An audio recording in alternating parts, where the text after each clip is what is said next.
ನಾನು ಅನೇಕ ವೇದಿಕೆಗಳ ಮೇಲೆ ಹೇಳಿದ್ದೀನಿ, ಇವತ್ತು ಇನ್ನೊಂದ್ಸಲ ಹೇಳ್ತೀನಿ. ಕಾರ್ಗಿಲ್ ಯುದ್ಧ ಆದಾಗ ನಾನು ಎಸ್ ಎಲ್ ಸಿ ಎಕ್ಸಾಮ್ ಬರೆದಿದ್ದೆ. ನಾನು ಅವಾಗ ದೂರದರ್ಶನ ಒಂದೇ ಬರ್ತಿತ್ತು, ಫಸ್ಟ್ ಟೆಲಿವೈಸ್ಡ್ ವಾರ್ ಇನ್ ಇಂಡಿಯಾ. ನಾನು ಮಧ್ಯಾಹ್ನ ಊಟ ಮಾಡ್ತಾ ಟಿವಿ ನೋಡ್ತಿರುವಾಗ ಒಬ್ಬ ತಾಯಿಯ ಸಂದರ್ಶನ ಬರ್ತಿತ್ತು. ಅದರಲ್ಲಿ ಕ್ಯಾಪ್ಟನ್ ಸೌರಭ್ ಕಾಲಿಯ ತಾಯಿ, ಕಾರ್ಗಿಲ್ ಯುದ್ಧದ ಮೊದಲ ಹುತಾತ್ಮ, ಆತನ ತಾಯಿಯ ಸಂದರ್ಶನ ಬರ್ತಿತ್ತು. ಸೌರಭ್ ಕಾಲಿಯ ಚಿಕ್ಕವನಿದ್ದಾಗ, 4-5 ವರ್ಷದವನಾಗಿದ್ದಾಗ ಅಮ್ಮ ಮಗ ಕೂತ್ಕೊಂಡು ಟಿವಿ ನೋಡ್ತಿದ್ರಂತೆ. ಟಿವಿಲಿ ಕಪಿಲ್ ದೇವ್ ತಾಯಿದ್ ಇಂಟರ್ವ್ಯೂ ಬರ್ತಿತ್ತಂತೆ. ಕಪಿಲ್ ದೇವ್ ತಾಯಿದ್ದು. ಈ ಅಮ್ಮ ಮಗುಗೆ ಹೇಳ್ತಾರೆ, ನೋಡು ಕಪಿಲ್ ದೇವ್ ಎಂಥ ಮನುಷ್ಯ, ಆತನ ಕಾರಣಕ್ಕಾಗಿ ಅವರ ಅಮ್ಮ ಟಿವಿಲಿ ಬರ್ತಾ ಇದ್ದಾರೆ ನೋಡು ಅಂತ 5 ವರ್ಷದ ಮಗುಗೆ ಹೇಳಿದ್ರೆ, ಆ ಮಗು ಹೇಳದ್ನಂತೆ ಸೌರಭ್ ಕಾಲಿಯ, ಅಮ್ಮ ಮುಂದೊಂದು ದಿವಸ ನಾನು ಎಂಥ ಕೆಲಸ ಮಾಡ್ತೀನಿ ಅಂದ್ರೆ ನನ್ನ ಕಾರಣಕ್ಕೆ ನೀನ್ ಟಿವಿಲಿ ಬರ್ತೀಯ ನೋಡ್ತಿರು ಅಂತ ಹೇಳದ್ನಂತೆ. ನನ್ನ ಕಾರಣಕ್ಕೆ ನೀನ್ ಟಿವಿಲಿ ಬರ್ತೀಯ ನೋಡ್ತಿರು ಅಂತ. ಆ ತಾಯಿ ಹೇಳ್ತಿದ್ರು, ಇವತ್ತು ನಾನು ನನ್ನ ಮಗನ ಕಾರಣಕ್ಕಾಗಿ ಟಿವಿಲಿ ಕೂತ್ಕೊಂಡು ಮಾತಾಡ್ತಿದ್ದೀನಿ, ನೋಡೋದಕ್ಕೆ ನನ್ನ ಮಗನೇ ಇಲ್ಲ. ಅಂಥವರ ತ್ಯಾಗ ಬಲಿದಾನ ಅದು, ಅಂಥವರ ತ್ಯಾಗ ಬಲಿ. ಈ ದೇಶದಲ್ಲಿ ವಿಚಿತ್ರವಾಗಿ ಮಾತಾಡ್ತಾರೆ ಸೈನ್ಯದ ಬಗ್ಗೆ, ಸೈನಿಕರ ತ್ಯಾಗದ ಬಗ್ಗೆ. ಪುಲ್ವಾಮಾ ಅಟ್ಯಾಕ್ನಲ್ಲಿ ಹುತಾತ್ಮ ಯೋಧರ ಪಟ್ಟಿ ಇಟ್ಕೊಂಡು ಅವರ ಸರ್ನೇಮ್ಗಳ ಆಧಾರದ ಮೇಲೆ ಇವ್ರ ಜಾತಿ ಇಂಥದ್ದು, ಇವ್ರ ಜಾತಿ ಇಂಥದ್ದು ಅಂತ ಪಟ್ಟಿ ಕೊಟ್ಟಂಥವ್ರು ಇದ್ರಿ ನಮ್ಮ ದೇಶದಲ್ಲಿ.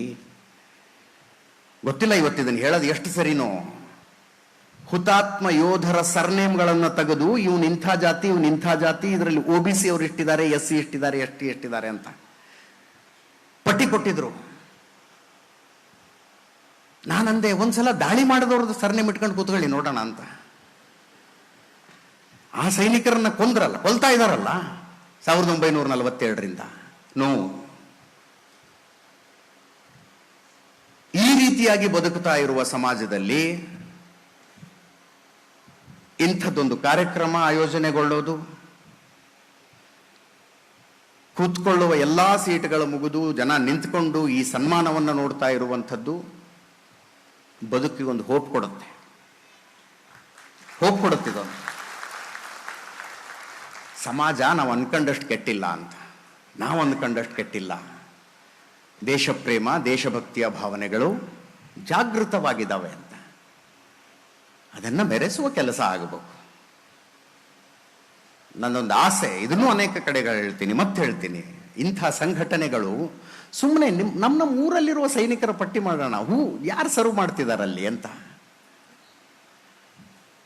ಅವ್ರು ರಜೆಗೆ ಬಂದಾಗ ಇಂಥ ದಿವಸ ಬರ್ತಾರೆ ಅಂದ್ರೆ ರೈಲ್ವೆ ಸ್ಟೇಷನ್ಗೆ ಹೋಗಿ ಅವ್ರನ್ನ ರಿಸೀವ್ ಮಾಡ್ಕೊಂಡು ಮನೆ ತನಕ ಹೋಗಿ ಅವ್ರದ್ದೊಂದು ಸುಟ್ ಕೇಸ್ ಇಟ್ಟು ಬಂದ್ರೆ ಎಂಥ ಖುಷಿ ಆಗುತ್ತೆ ಅವ್ರಿಗೆ. ಅವ್ರು ರಜೆ ಮುಗಿಸಿ ವಾಪಸ್ ಹೋಗ್ತಾ ಇದ್ದಾರೆ. ನಮ್ಮ ಕಾರ್ಗಳಲ್ಲಿ ಅವರು ಸೂಟ್ ಕೇಸ್ ಇಟ್ಕೊಂಡು ಮಾತಾಡ್ತಾ ಹೋಗ್ರಿ, ತಲೆ ಕೆಡಿಸ್ಕೋಬೇಡ, ನಾವಿರ್ತೀವಿ ಇಲ್ಲಿ, ನೀನು ನೆಮ್ಮದಿಯಾಗಿ ಡ್ಯೂಟಿ ಮಾಡು. ನಿನ್ನ ತಾಯಿ ಬೇರೆ ಅಲ್ಲ, ನನ್ನ ತಾಯಿ ಬೇರೆ ಅಲ್ಲ, ನಿನ್ನ ಪತ್ನಿ ನನ್ನ ಸಹೋದರಿ ಇದ್ದಂಗೆ, ನಿನ್ನ ಮಕ್ಕಳ ಬಗ್ಗೆ ನೀನು ಚಿಂತೆ ಮಾಡಬೇಡ, ನೆಮ್ಮದಿಯಾಗಿ ನೀನು ಬಾರ್ಡರ್ನಲ್ಲಿ ಡ್ಯೂಟಿ ಮಾಡು, ಏನೇ ಇದ್ರು ನಮ್ಗೊಂದು ಫೋನ್ ಮಾಡು, ತಗೋ ಫೋನ್ ನಂಬರು ಅಂತ ಕೊಟ್ಟು ಅವ್ರನ್ನ ರೈಲ್ವೆ ಸ್ಟೇಷನ್ ತನಕ ಬಿಟ್ಟು ಟ್ರೈನ್ ಹತ್ತಿಸಿ ಬಂದ್ರೆ ಅದು ಎಷ್ಟು ನೆಮ್ಮದಿಯಿಂದ ಹೋಗ್ತಾರಲ್ಲ ಅವರು. ಒಂದು ಸಮಾಜದ ಜವಾಬ್ದಾರಿ ಅಲ್ಲ ಇದು ಮಾಡಬೇಕಾದಂಥದ್ದು.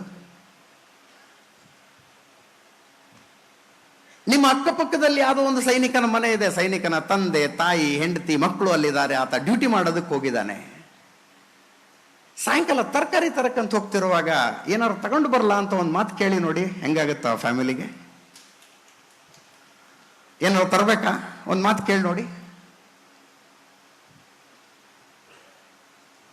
ಎಲ್ಲರ ಕುಟುಂಬಗಳು ಎದುರಿಸುವ ಸಾಮಾನ್ಯ ಸಮಸ್ಯೆಗಳನ್ನು ಅವರ ಕುಟುಂಬಗಳು ಎದುರಿಸ್ತಾ ಇರ್ತವೆ. ಅವ್ರ ಮನೆ ಮುಂದೆ ಅವನು ಬಂದು ಕಸ ಹಾಕಿ ಹೋಗ್ತಾನೆ, ಕರೆಂಟ್ ಬಿಲ್ ಏನೋ ಮೀಟರ್ ಹಾಳಾಗಿರುತ್ತೆ, ಅವ್ರ ಮಕ್ಕಳು ಸ್ಕೂಲ್ ಅಡ್ಮಿಷನ್ ಸಿಗ್ತಿರ್, ಎಲ್ಲಾ ಸಮಸ್ಯೆಗಳು ಇರ್ತವೆ. ಆ ಸಮಸ್ಯೆಗಳನ್ನು ನಾವು ಹಂಚಿಕೊಂಡು ಪರಿಹಾರ ಮಾಡಿದ್ರೆ ನಾನು ಸರಿಯಾದ ಸಮಾಜಕ್ಕಾಗಿ ದುಡಿತಾ ಇದ್ದೀನಿ ಅನ್ನೋ ಸಮಾಧಾನ ಆ ಸೈನಿಕನಿಗೆ ಇರುತ್ತೋ ಇರೋದಿಲ್ವೋ. ಸರಿಯಾದ ಸಮಾಜಕ್ಕಾಗಿ, ಉತ್ತಮ ಸಮಾಜಕ್ಕಾಗಿ ನಾನು ದುಡಿತಾ ಇದ್ದೀನಿ ಅನ್ನುವ ಸಮಾಧಾನ ಆ ಸೈನಿಕನಿಗಿರುತ್ತೆ. ಅಂಥದ್ದೊಂದು ಸಮಾಧಾನ, ನೆಮ್ಮದಿಯನ್ನು ಕೊಡುವ ಜವಾಬ್ದಾರಿ ನಮ್ಮದು. ಇಲ್ಲಿ ಹೆಂಗಾಗುತ್ತೆ ಅಂದರೆ, ಯುದ್ಧದಂಥ ಕಾಲ ಬಂದಾಗ ಸೈನಿಕರ ಬಗ್ಗೆ ವಿಪರೀತ ಪ್ರೀತಿ, ಅಭಿಮಾನ ಎಲ್ಲವೂ ಆಗುತ್ತೆ. ಅದಾದ ನಂತರ ಮುಗೀತು ಕತೆ. ರವಿ ಬೆಳಗೆರೆ ಹೇಳ್ತಾ ಇದ್ರು, ಒಂದ್ಸಲ ಟ್ರೈನ್ನಲ್ಲಿ ಒಬ್ಬ ಸೈನಿಕ ರಜೆಗೆ ಬರ್ತಾ ಇದ್ದಾನೆ, ಅವನು ಬೇಗ ಟ್ರೈನ್ ಹತ್ತಿದ್ದಾನೆ. ಬರ್ತ್ನಲ್ಲಿ ಮಲ್ಕೊಂಡಿದ್ದಾನೆ ಪಕ್ಕದಲ್ಲಿ ಸುಟ್ಕೇಸ್ ಇಟ್ಕೊಂಡು. ಇನ್ಯಾರೋ ಒಬ್ಬ ವ್ಯಾಪಾರಿ ಅವನು ಬರ್ತದ, ಅವನು ಬುಕ್ ಮಾಡಿರೋದು, ಅವನ್ನ ತಿವಿದು ಎಬ್ಬಿಸಿ ಹೇಳ್ತಾನೆ, ಏ ನೀಚೆ ಸೋಜಾವ್ ಮೇರಾಯಿ ಅಂತ. ಪಕ್ಕದಲ್ಲಿದ್ದವನು ಹೇಳದಂತೆ, ಅಗರ್ ये सरहद पे जाके नीचे सो जाएगा तो नींद हराम हो जाएगी तुम्हारी. ರಜೆಗೆ ಬರ್ತಾ ಇರೋ ಒಬ್ಬ ಸೈನಿಕನಿಗೆ ಟ್ರೈನ್ನಲ್ಲಿ ಒಂದು ಬರ್ತ್ ಬಿಟ್ಕೊಡಕ್ಕೆ ಆಗದೆ ಇರುವಷ್ಟು ಅದನ್ನ ಏನಂತಾರೆ ಅಂದ್ರೆ ಅಷ್ಟು ದಡ್ಡು ಬಿದ್ದೋದ ಸಮಾಜ ಆಯ್ತಾ ನಮ್ದು. ಅಂಥ ಸಮಾಜ ಆಗ್ಬಿಡ್ತಾ. ಸೈನ್ಯ, ಸೈನಿಕ, ಆತನ ಬಲಿದಾನ, ಆತನ ಶ್ರಮದ ಮೇಲಿನ ಪ್ರೀತಿ ಸದಾಕಾಲವೂ ಹಿಂಗೆ ಮುಂದುವರಿಬೇಕು ಅನ್ನುವ ಕಳಕಳಿಯಿಂದ ಈ ಮಾತನ್ನು ಹೇಳ್ತಾ ಇದ್ದೀನಿ. ಆ ಕಳಕಳಿಯಿಂದ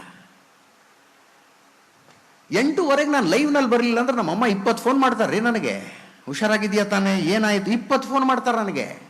5 ಗಂಟೆಗೆ ಬರಲಿಲ್ಲ ಅಂದ್ರೆ ಓಕೆ, ಏನೋ ಬಿಸಿ ಇರ್ಬೋದು. 7 ಗಂಟೆ, 8:00 ಮಾತ್ರ ಬರ್ಬೇಕು ನನ್ನ ನಮ್ಮಂಗೆ ಅಟ್ಟೆ. ಅವರಮ್ಮ ಮನೇಲಿ ಕೂತಿದಾರಲ್ಲ, 1000 ಕಿಲೋಮೀಟರ್ ದೂರದಲ್ಲಿ ಎಲ್ಲೋ ಕಾಶ್ಮೀರ, ದಿನ ಬೆಳಗಾರ ಸುದ್ದಿ ನೋಡ್ತಾರಲ್ಲಿ, ಬಾಂಬ್ ಬ್ಲಾಸ್ಟ್ ಆಯ್ತಂತೆ, ಗುಂಡು ಹೊಡೆದ್ರಂತೆ. ಅಂಥ ಜಾಗಕ್ಕೆ ಮಗನನ್ನ ಕಳಿಸಿರುವಂಥ ಆ ತಾಯಿಯ ಕಥೆ ನೋಡಿ.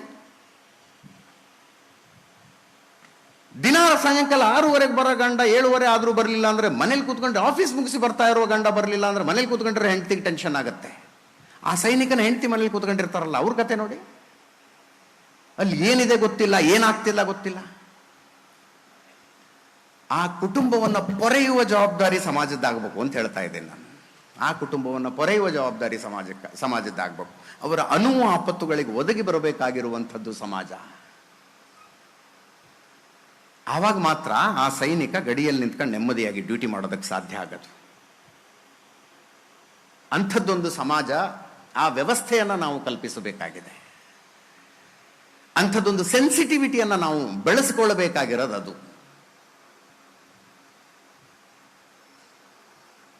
ಇಷ್ಟೆಲ್ಲ ಯೋಧರು ಹುತಾತ್ಮರಾದ್ರಲ್ಲ, ಇಲ್ಲಿ ಕುತ್ಕೊಂಡಿದಾರಲ್ಲ, ಇವ್ರ ಮಗ ತೀರ್ಕೊಂಡ್ರು. ನನಗೆ ಮಗನ ಆ ಡ್ಯೂಟಿ ಬೆನಿಫಿಟ್ನಲ್ಲೂ ಕೂಡ ಆಂಬ್ಯುಲೆನ್ಸ್ ಮಾಡಿ ಕೊಡ್ತಾರೆ ಅಂದ್ರೆ ಇದು ಏನನ್ಲಿ ರೀ ನಾವು ಅವ್ರಿಗೆ. ಇವತ್ತು ಕರೆದ್ವಿ, ಸನ್ಮಾನ ಮಾಡಿದ್ವಿ, ಎಲ್ಲ ಆಯ್ತು. ಇನ್ನು 2 ತಿಂಗಳಾದ್ಮೇಲೆ ಊಟ ಆಯ್ತಾ ಅಂತ ಅವ್ರು ಯಾರು ಕೇಳ್ತಾರ? ಅಕ್ಕಪಕ್ಕದಲ್ಲಿರೋರು ಮತ್ತೆ ಅವರ ಕಷ್ಟ ಅವರದ್ದು, ಅವರ ಶ್ರಮ ಅವರದ್ದು, ಅವ್ರು ಯಥಾ ಪ್ರಕಾರದ ಜೀವನವನ್ನು ಮಾಡ್ಕೊಂಡು ಹೋಗ್ಬೇಕು.